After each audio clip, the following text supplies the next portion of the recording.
Olá pessoal, tudo bem? Hoje eu quero conversar um pouco com vocês sobre a insuficiência cardíaca, sobre o coração fraco. A gente sabe que no Brasil e no mundo inteiro tem muita gente aí que tem o coração fraco e nem sabe que tem. Então eu vou falar hoje sobre os principais sintomas de quem tem o coração fraco, de quem tem a insuficiência cardíaca.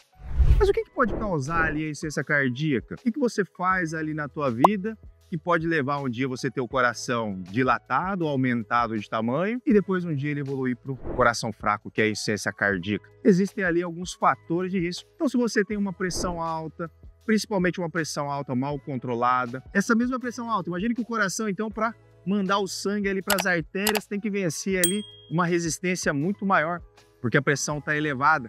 O que vai fazer? Vai sobrecarregar o coração. E sobrecarregando o coração, ele vai começar a dilatar, aumentar de tamanho. E daqui a pouco ele não tem mais força ali de contração e o paciente evolui então para insuficiência cardíaca. Outra coisa é o diabetes. Diabetes eu sempre comparo ali que um diabetes mal controlado é como se fosse um câncer em evolução, que a gente sabe que o diabetes mal controlado, ele muitas vezes pode matar o paciente até mais rápido do que um câncer.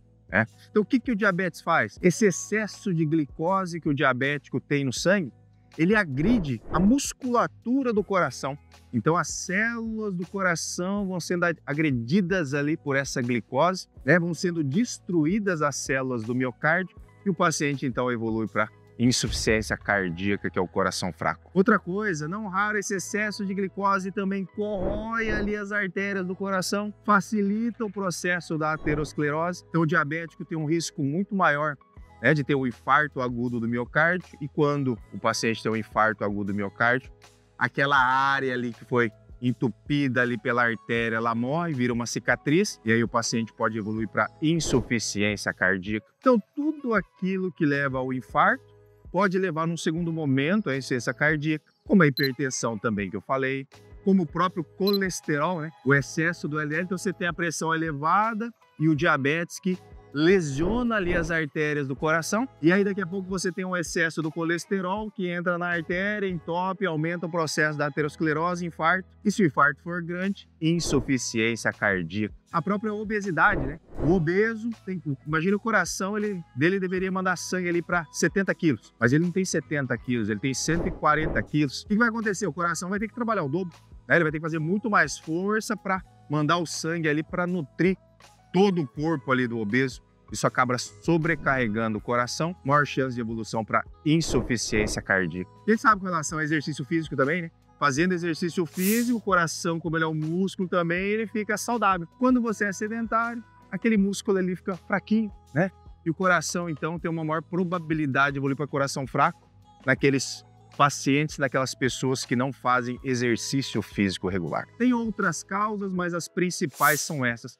Mas o que de fato você vai sentir se um dia você tiver o teu coração enfraquecido? Naquele começo em que o coração ainda não está tão fraco, ele está começando a ficar fraco, o paciente pode começar a sentir ali um cansaço. Então ele chega no meu consultório e fala: doutor, hoje de subir um lance de escada ali em casa eu já fico cansado. 6 meses atrás eu subi esse mesmo lance e não sentia nada. Então é aquele cansaço progressivo, aquele cansaço que ele não tinha, daqui a pouco para subir ali 2 lances de escada ele tem.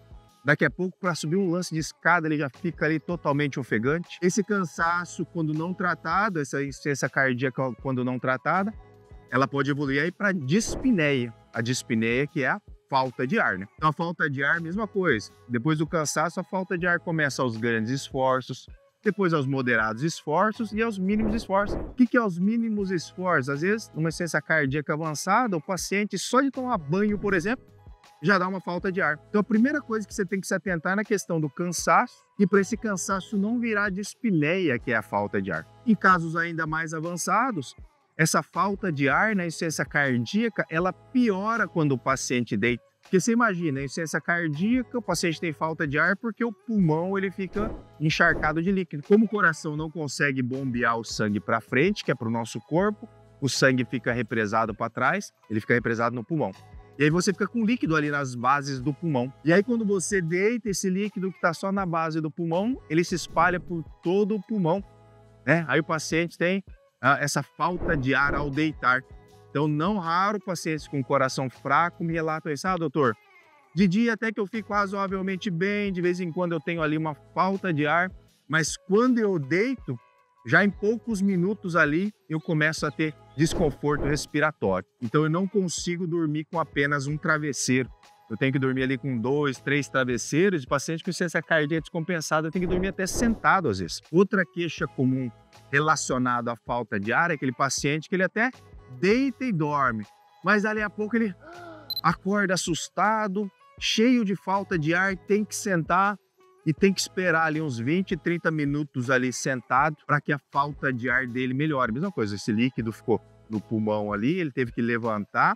Ao levantar, esse líquido vai abaixando novamente e a falta de ar, com o passar de 20, 30 minutos aí, ela vai aliviando. Então ele acorda, né? A gente chama de dispneia paroxística noturna.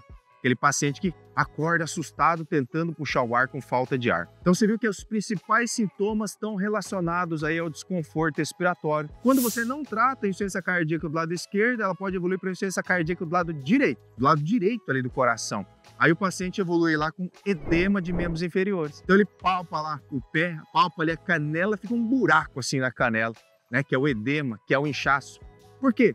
Lado direito do coração está fraco, então ele não está conseguindo mandar o sangue ali do lado direito para o pulmão. O que vem antes do ventrículo direito? Átrio direito, e vem toda a drenagem venosa, a drenagem das veias. E a drenagem das veias acaba caindo lá no pé. Então, não raro, pacientes também com insuficiência cardíaca tem inchaço no pé, inchaço nas pernas. Então, se você está notando também essa questão de inchaço nas pernas aí, você deve procurar um cardiologista para descartar. Porque dentre as causas de inchaço nas pernas, a gente tem desde veia fraca, o fígado que não funciona direito, os rins que não funcionam direito e o coração também, que pode não estar funcionando adequadamente. Então vocês viram, ó, para vocês ficarem de olho então nos principais sinais, principais sintomas aí de um coração fraco, que a gente sabe que o coração fraco é uma doença sim potencialmente grave, tá pessoal? Por quê?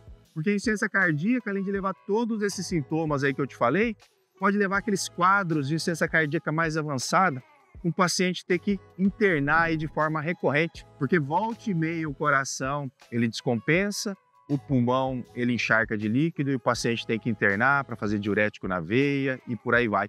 E o paciente também com insuficiência cardíaca é o paciente que tem a maior probabilidade de ter as arritmias malignas. Então, de evoluir ali um dia para morte súbita, né? Aquele paciente que estava em casa e daqui a pouco não deu nem tempo de chegar no hospital, teve uma morte súbita. Muitas vezes esse paciente já tinha o coração fraco, teve a insuficiência cardíaca, e como no Brasil as pessoas não têm o hábito de acompanhar com um cardiologista, com um bom cardiologista, elas acabam indo só no estágio mais avançado. E muitas vezes ali o coração ele não fica dando aviso, né? Por exemplo, o paciente vai infartar. 50% das vezes ele não fica sentindo dor no peito antes. O primeiro sintoma, ele vai lá, dorme, tem dor no peito na madrugada e aí morre, não dá nem tempo de chegar no hospital. E nós brasileiros, a gente tem o costume, até médicos, viu? Tem o costume de não procurar um médico até que se ocorra alguma coisa mais grave. Mas eu quero deixar esse aviso aí para vocês, esse alerta, né? Do quadro de insuficiência cardíaca, um quadro de coração fraco que afeta tanta gente, que tem poucos diagnósticos, justamente porque a gente, muitas vezes, pelo paciente não nos procurar, a gente não consegue fazer o diagnóstico precoce. Tá bom, pessoal? Vocês gostaram do vídeo? Ó? Um vídeo mais curto aí para vocês, mas um vídeo eu acho que é de utilidade pública, né? Então eu vou pedir de coração para quem gosta aí do meu conteúdo, que você compartilhe o vídeo. Quando você compartilha, você ajuda a espalhar as informações. Tem tanta coisa aí na internet que não tem muita validade. E quando a gente traz um assunto que pode salvar vidas, que pode ser relevante, eu acho que é importante você compartilhar. Quando você compartilha aí, mais 2 ou 3 pessoas acabam assistindo e a gente acaba espalhando esse vídeo para todo o Brasil e para as regiões mais remotas aí do mundo todo. Tá ok, pessoal? Então eu vou ficando por aqui. O vídeo de hoje é esse. Um grande abraço e até a próxima.